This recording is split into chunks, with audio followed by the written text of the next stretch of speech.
2 Samuel chapter 2. In the course of time, David inquired of the Lord, "Shall I go up to one of the towns of Judah?" he asked. The Lord said, "Go up." David asked, "Where shall I go?" "To Hebron," the Lord answered. So David went up there with his 2 wives, Ahinoam of Jezreel, and Abigail, the widow of Nabal of Carmel. David also took the men who were with him, each with his family, and they settled in Hebron and its towns. Then the men of Judah came to Hebron, and there they anointed David king over the house of Judah. When David was told it was the men of Jabesh Gilead who had buried Saul, he sent messengers to the men of Jabesh Gilead to say to them, "The Lord bless you for showing this kindness to Saul, your master, by burying him. May the Lord now show you kindness and faithfulness, and I too will show you the same favor because you have done this. Now then, be strong and brave, for Saul your master is dead, and the house of Judah has anointed me king over them." Meanwhile, Abner son of Ner, the commander of Saul's army, had taken Ishbosheth, son of Saul, and brought him over to Mahanaim. He made him king over Gilead, Asherai, and Jezreel, and also over Ephraim, Benjamin, and all Israel. Ishbosheth, son of Saul, was 40 years old when he became king over Israel, and he reigned 2 years. The house of Judah, however, followed David. The length of time David was king in Hebron over the house of Judah was 7 years and 6 months.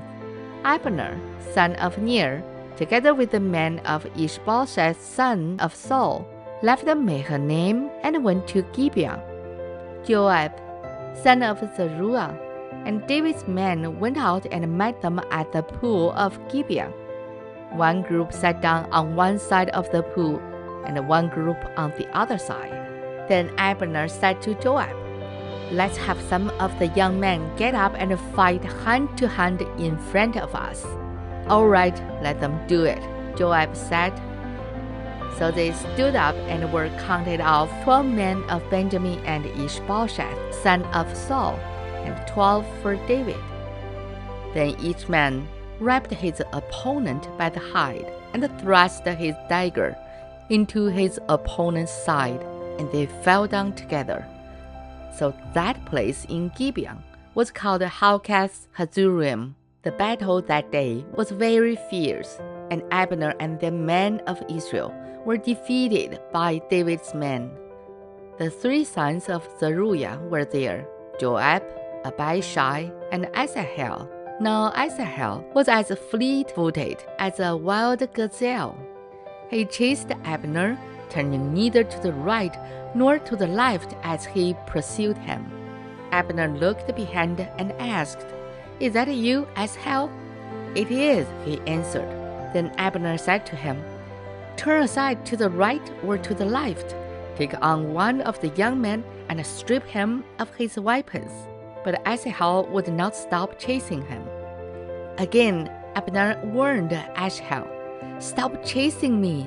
Why should I strike you down?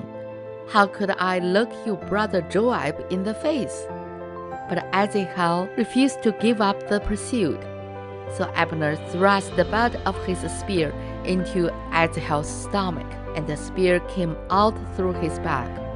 He fell there and died on the spot, and every man stopped when they came to the place where Asahel had fallen and died. But Joab and Abishai pursued Abner, and as the sun was setting, they came to the hill of Ammah, near Giah, on the way to the wasteland of Gibeon. Then the men of Benjamin rallied behind Abner. They formed themselves into a group and took their stand on top of a hill. Abner called out to Joab, "Must the sword devour forever? Don't you realize that this will end in bitterness? How long before you order your men to stop pursuing their brothers? Joab answered, As surely as God lives, if you had not spoken, the men would have continued the pursuit of their brothers until morning. So Joab blew the trumpet, and all the men came to a halt. They no longer pursued Israel, nor did they fight anymore. All that night, Abner and his men marched through the Arabah. They crossed the Jordan, continued through the whole Bithron, and came to Mahanaim. Then Joab returned from pursuing Abner, and assembled all his men. Beside Asahel, 19 of David's men were found missing. But David's men had killed 360 Benjamins who were with Abner. They took Asahel and buried him in his father's tomb at Bethlehem. Then Joab and his men marched all night and arrived at Hebron by daybreak. This is the end of 2 Samuel chapter 2. 神的话语要昼夜思想，感谢大家的陪伴和支持。UN 读经频道，希望与您下次再见。